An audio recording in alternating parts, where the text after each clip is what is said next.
ಹಾಸನದಲ್ಲಿ ನಡೆಯಬೇಕಿರುವಂತ ಸಿದ್ದರಾಮಯ್ಯ ಸಮಾವೇಶಕ್ಕೆ ಬ್ರೇಕ್ ಹಾಕಬೇಕು ಅಂತೇಳಿ ಡಿಕೆಶಿ ಅಭಿಮಾನಿಗಳು ಬರೆದಿರುವ ಪತ್ರದ ವಿಚಾರವಾಗಿ ಸಿದ್ದರಾಮಯ್ಯವರ ಪುತ್ರ ಡಾಕ್ಟರ್ ಯತೀಂದ್ರ ಎಂಎಲ್ಸಿ ಅವರು ಕೂಡ ಪ್ರತಿಕ್ರಿಯೆಯನ್ನು ಕೊಟ್ಟಿದ್ದಾರೆ.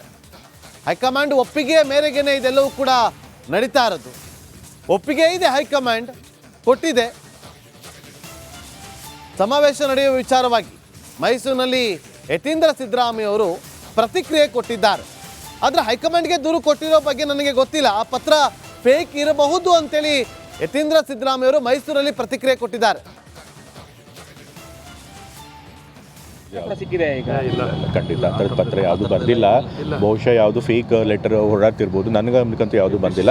ಸೊ ಹಾಗಾಗಿ ಪಕ್ಷದ ಸಂಪೂರ್ಣ ಅನುಮತಿ ಇದೆ ಮತ್ತು ಸಹಮತ ಇದೆ. ಇಲ್ಲ ಖಂಡಿತ ಅದರ ಪತ್ರ ಯಾವುದು ಬಂದಿಲ್ಲ. ಬಹುಶಃ ಯಾವುದು ಫೇಕ್ ಲೆಟರ್ ಹೊರಡ್ತಿರ್ಬೋದು, ನನಗೆ ಅನ್ಕಂತೂ ಯಾವುದು ಬಂದಿಲ್ಲ. ಸೊ ಹಾಗಾಗಿ ಪಕ್ಷದ ಸಂಪೂರ್ಣ ಅನುಮತಿ ಇದೆ ಮತ್ತು ಸಹಮತ ಇದೆ. ಇಲ್ಲ ಖಂಡಿತ ಅದರ ಪತ್ರ ಯಾವುದು ಬಂದಿಲ್ಲ. ಬಹುಶಃ ಯಾವುದು ಫೇಕ್ ಲೆಟರ್ ಹೊರಡ್ತಿರ್ಬೋದು, ನನಗೆ ಅನ್ಕಂತೂ ಯಾವುದು ಬಂದಿಲ್ಲ. ಸೊ ಹಾಗಾಗಿ ಪಕ್ಷದ ಸಂಪೂರ್ಣ ಅನುಮತಿ ಇದೆ ಮತ್ತು ಸಹಮತ ಇದೆ. ಇಲ್ಲ ಖಂಡಿತ ಅದರ ಪತ್ರ ಯಾವುದು ಬಂದಿಲ್ಲ. ಬಹುಶಃ ಯಾವುದು ಫೇಕ್. ಒಂದು ಕಡೆ ಸುಮಾರು 5ರಿಂದ 6 ಲಕ್ಷ ಜನರನ್ನ ಸೇರಿಸುವಂತ ಪ್ಲಾನಿಂಗ್, ಅಷ್ಟೇ ಜನ ಸೇರ್ತಾರೆ ಅನ್ನುವ ನಿರೀಕ್ಷೆ ಕೂಡ ಇದೆ. ಹಾಸನದಲ್ಲಿ ಸಿದ್ದರಾಮಯ್ಯ ಸಮಾವೇಶವನ್ನು ನಡೆಸೋದಕ್ಕೆ ಸಿದ್ದರಾಮಯ್ಯ ಅಭಿಮಾನಿಗಳು ಭರದಿಂದ ಸಿದ್ಧತೆಯನ್ನ ಮಾಡಿಕೊಳ್ತಿದ್ದಾರೆ. ಇದರ ಬೆನ್ನಲ್ಲೇ ಒಂದು ಪತ್ರ ಸಾಕಷ್ಟು ಸದ್ದು ಮಾಡ್ತಾ ಇದೆ. ಅದರಲ್ಲಿ ಪತ್ರದಲ್ಲಿ ನಾವು ಗಮನಿಸ್ಬೋದು, ಅಲ್ಲಿ ಯಾರು ಬರೆದಿದ್ದಾರೆ ಅನ್ನೋದ್ರ ಬಗ್ಗೆ ಅದನ್ನು ಮರೆಮಾಚಲಾಗಿದೆ. ಹೈಕಮಾಂಡ್ಗೆ ಬರೆದಿರುವಂಥ ಪತ್ರ, ಇಲ್ಲಿ ಯಾರೋ ಮಾಡ್ತಿರುವಂಥ ಒಂದು ವಿಚಾರವಾಗಿ ಮಾಡ್ತಾ ಇರುವಂಥ ಒಬ್ಬ ವ್ಯಕ್ತಿಯನ್ನು ಮೆಚ್ಚಿಸುವ ವಿಚಾರವಾಗಿ ಇದು ನಡೀತಾ ಇರುವಂಥ ಈ ಒಂದು ಸಮಾವೇಶಕ್ಕೆ ಬ್ರೇಕ್ ಹಾಕಬೇಕು ಅಂತೇಳಿ ಮನವಿ ಮಾಡಿಕೊಂಡು ಪತ್ರವನ್ನು ಬರೆಯಲಾಗಿದೆ. ಇದೇ ಪತ್ರದ ವಿಚಾರವಾಗಿ ದೆಹಲಿಯಲ್ಲಿ ಡಿ.ಸಿ.ಎಂ. ಡಿ.ಕೆ. ಶಿವಕುಮಾರ್ ಅವರು ಪತ್ರದ ಬಗ್ಗೆ ಗೊತ್ತಿಲ್ಲ ಅಂತ ಹೇಳಿದ್ದಾರೆ. ಮತ್ತೊಂದು ಕಡೆ ಮೈಸೂರಿನಲ್ಲಿ ಯತೀಂದ್ರ ಸಿದ್ದರಾಮಯ್ಯ ಅವರು ಕೂಡ ಪ್ರತಿಕ್ರಿಯೆಯನ್ನು ಕೊಟ್ಟಿದ್ದಾರೆ. ಇದರ ಬಗ್ಗೆ ನನಗೆ ಮಾಹಿತಿ ಇಲ್ಲ ಅಂತೇಳಿ, ಫೇಕ್ ಇರ್ಬೋದು ಅಂತ ಕೂಡ ಅವರು ಹೇಳಿದ್ದಾರೆ. ಇದೇ ವಿಚಾರವಾಗಿ ಮಾಹಿತಿಯನ್ನು ಕೊಡೋದಕ್ಕೆ ನಮ್ಮ ಪ್ರತಿನಿಧಿ, ದೆಹಲಿ ಪ್ರತಿನಿಧಿ ನಟೇಶ್ ಹಾಗೆ ಹಾಸನ ಪ್ರತಿನಿಧಿ ಖುಷ್ವಂತ್ ಇಬ್ಬರು ಕೂಡ ನೇರ ಸಂಪರ್ಕದಲ್ಲಿ ಜಾಯ್ನ್ ಆಗಿದ್ದಾರೆ. ಮೊದಲಿಗೆ ನಟೇಶ್ ಬಳಿ ಹೋಗೋಣ. ನಟೇಶ್, ಕೆಪಿಸಿಸಿ ಅಧ್ಯಕ್ಷರಿಗೆ ನೀವು ಪ್ರಶ್ನೆಯನ್ನು ಕೂಡ ಮಾಡಿದ್ರಿ, ಆದರೆ ಅವರಿಗೆ ಗೊತ್ತಿಲ್ಲ ಅಂತ ಹೇಳಿ ತಿಳಿಸಿದ್ದಾರೆ. ಹಾಗಾದ್ರೆ ಹೈಕಮಾಂಡ್ ನಿರ್ಧಾರ ಏನಾಗಿರುತ್ತೆ ಈ ವಿಚಾರವಾಗಿ? ಏನು ಚರ್ಚೆ ಆಗ್ತದೆ ದೆಹಲಿ ಅಂಗಳದಲ್ಲಿ?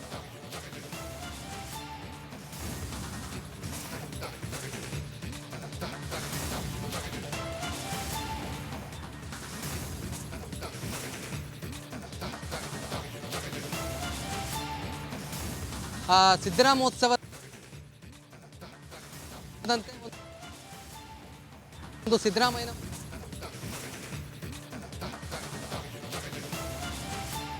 ಒಂದು ಸಮಾವೇಶಕ್ಕೆ ಇದೀಗ ಅಸಮಾಧಾನದ ಹೊಗೆ ಎದ್ದಿದೆ ಅಂತಾನೆ ಹೇಳ್ಬೋದು. ಈಗಾಗಲೇ ಮಲ್ಲಿಕಾರ್ಜುನ ಖರ್ಗೆ ಅವರಿಗೆ ಅಂದರೆ AICC ಅಧ್ಯಕ್ಷರಾದ ಮಲ್ಲಿಕಾರ್ಜುನ ಖರ್ಗೆ ಅವರಿಗೆ ಏನು ಪತ್ರದ ಮೂಲಕ ಈ ಒಂದು ಸಮಾವೇಶದ ಬಗ್ಗೆ ಅಸಮಾಧಾನವನ್ನು ವ್ಯಕ್ತಪಡಿಸಿ ಈ ಒಂದು ವಿಚಾರವಾಗಿ ಪತ್ರ ಬರೆದಿರುವಂತಹ ವಿಚಾರ ಏನಿದೆ, ಇದು ದೆಹಲಿಯ ಚರ್ಚೆ ಆಗ್ತಾ ಇದೆ.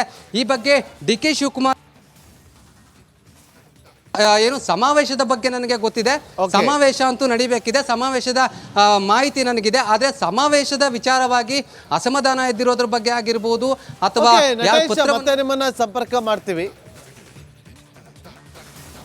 ಖುಷ್ವಂತ್, ಈಗ ಒಂದು ಕಡೆ ಸಮಾವೇಶಕ್ಕೆ ಬರದಿಂದ ಸಿದ್ಧತೆ, ಮತ್ತೊಂದು ಕಡೆ ಸಮಾವೇಶ ನಡಿಬಾರ್ದು, ಅದಕ್ಕೆ ಬ್ರೇಕ್ ಹಾಕಬೇಕು ಅಂತೇಳಿ ಪತ್ರ, ಇದೆಲ್ಲವನ್ನು ಗಮನಿಸಿದ್ರೆ ಏನು ಅನ್ನಿಸ್ತಾ ಇದೆ? ಅಂದರೆ ಯಾವ ಕಾರಣಕ್ಕೋಸ್ಕರ ಈ ಸಮಾವೇಶ ನಡೀತಾ ಇದೆ, ಯಾವ ಕಾರಣಕ್ಕೋಸ್ಕರ ಪತ್ರವನ್ನು ಬರೆದಿದ್ದಾರೆ, ಇದೆಲ್ಲವನ್ನು ಕೂಡ ಗಮನಿಸಿದ್ರೆ ಏನು ಅನ್ನಿಸ್ತಾ ಇದೆ?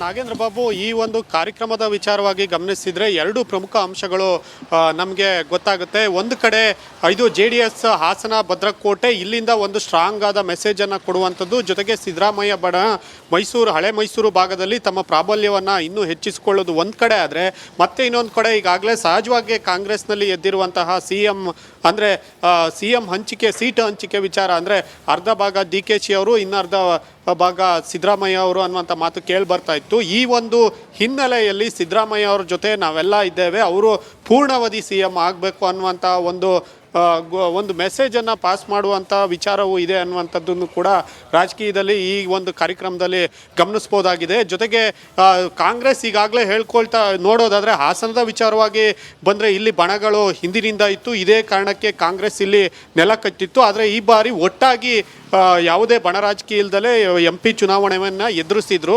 ಆದರೆ ಮುಖ್ಯವಾಗಿ ಹೈಕಮಾಂಡ್ ಹೇಳಿದ್ದನ್ನು ನಾವು ಮಾಡ್ತೇವೆ ಅನ್ನುವಂತಹ ಒಂದು ಕಾಂಗ್ರೆಸ್ ಪಕ್ಷದಲ್ಲಿ ಸಿದ್ದರಾಮಯ್ಯ ಅವರ ಹೆಸರಿನಲ್ಲೇ ಆಗ್ತಿರುವಂತಹ ಕಾರ್ಯಕ್ರಮವನ್ನು ಸಹಜವಾಗಿ DKಶಿ ಬಣ ಏನಿರ್ಬೋದು ಅವರ ಬೆಂಬಲಿಗರು ಕೂಡ ಅದನ್ನು ವಿರೋಧಿಸೋದು ಸಹಜ. ಮತ್ತು ಹಾಸನದಲ್ಲೂ ಕೂಡ ಅಂಥವ್ರು ಅಂದರೆ DK ಪರವಾಗಿರುವಂಥವ್ರು ಇರುವಂಥದ್ದು, ಕಟ್ಟ ಬೆಂಬಲಿಗರು ಇರುವಂಥದ್ದು. ಹಾಗಾಗಿ ಬಹುಶಃ ಈ ಪತ್ರ ಇಲ್ಲಿಂದಲೇ ರವಾನೆ ಆಗಿರ್ಬೋದು ಅನ್ನುವಂಥ ವಿಚಾರವನ್ನು ನಾವು ತಳ್ಳಿ ಹಾಕುವಂತಿಲ್ಲ. ಹೀಗಾಗಿ ಇನ್ನೇನು ಕಾರ್ಯಕ್ರಮಕ್ಕೆ ಕೇವಲ 4 ದಿನ ಇದ್ದಾಗ ಈ ಒಂದು ಮಲ್ಲಿಕಾರ್ಜುನ್ ಖರ್ಗೆ ಅವರಿಗೆ ಈ ಪತ್ರ ತಲುಪಿರುವಂಥದ್ದು ಸಾಕಷ್ಟು ಒಂದು ವಿಚಾರಕ್ಕೆ, ಈ ಕಾರ್ಯಕ್ರಮದ ವಿಚಾರಕ್ಕೆ ಒಂದು ಕಿಡಿಯನ್ನು ಹಚ್ಚಿದಂತೆ ಆಗಿದೆ. ಆದರೆ ಈ ವಿಚಾರ ನನಗೆ ಕಾರ್ಯಕ್ರಮ ಆಗೋದು ನನಗೆ ಗೊತ್ತಿದೆ ಅನ್ನುವಂಥ ವಿಚಾರವನ್ನು ಈಗಾಗಲೇ DK ಶಿವಕುಮಾರ್ ಅವರೇ ಹೇಳಿರುವ ಹಿನ್ನೆಲೆಯಲ್ಲಿ ನಾಡಿದಿನ ಕಾರ್ಯಕ್ರಮಕ್ಕೆ DK ಶಿವಕುಮಾರ್ ಅವರು ಬರ್ತಾರಾ ಅನ್ನುವಂಥದ್ದು ಇನ್ನೊಂದು ಕಡೆ ಇರುವಂಥ ಪ್ರಶ್ನೆ. ಒಂದು ವೇಳೆ ಬಂದರೆ ಅವರೆಲ್ಲ ಒಪ್ಪಿ ಸಾಂಗತ್ಯವಾಗಿ ಕಾರ್ಯಕ್ರಮ ಆಗುತ್ತೆ ಅನ್ನುವಂಥದ್ದು. ಯಾಕೆಂದರೆ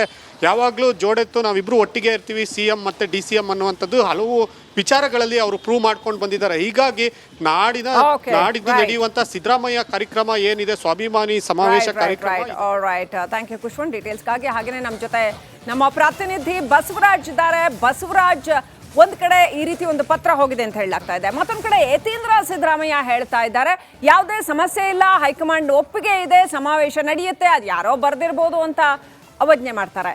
ಆಕ್ಚುಲಿ ಏನ್ ನಡೀತಾ ಇದೆ ಕಾಂಗ್ರೆಸ್ನಲ್ಲಿ?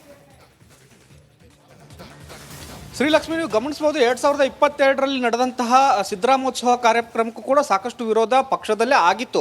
ಆದರೂ ಕೂಡ ಇದು ಪಕ್ಷದ ಕಾರ್ಯಕ್ರಮ ಅಲ್ಲ, ಇದು ಸಿದ್ದರಾಮಯ್ಯ ಅವರ ಹುಟ್ಟುಹಬ್ಬದ ಕಾರ್ಯಕ್ರಮ ಅಂತೇಳಿ ಅವತ್ತು ಸಿದ್ದರಾಮೋತ್ಸವ ದಾವಣಗೆರೆಯಲ್ಲಿ ನಡೀತು. ಅದು ಯಶಸ್ವಿ ಕೂಡ ಆಯಿತು. ಆಮೇಲೆ DCM DK ಶಿವಕುಮಾರ್ ಅವರು ಕೂಡ ಆ ಕಾರ್ಯಕ್ರಮದಲ್ಲಿ ಭಾಗಿಯಾದರು, ರಾಹುಲ್ ಗಾಂಧಿ ಅವರು ಕೂಡ ಬಂದಿದ್ರು. ಈಗ ಸಿದ್ದರಾಮಯ್ಯ ಅವರಿಗೆ ನೈತಿಕ ಬಲ ತುಂಬಬೇಕನ್ನುವಂಥ ನಿಟ್ಟಿನಲ್ಲಿ ಅಹಿಂದ ಸಮಾವೇಶವನ್ನು ಆಯೋಜನೆ ಹಾಸನದಲ್ಲಿ ಆಗಿರ್ತಕ್ಕಂಥದ್ದು. ಇದಕ್ಕೆ ಈ ಸದ್ಯಕ್ಕೆ ವಿರೋಧ ಕೂಡ ವ್ಯಕ್ತವಾಗ್ತಾ ಇದೆ.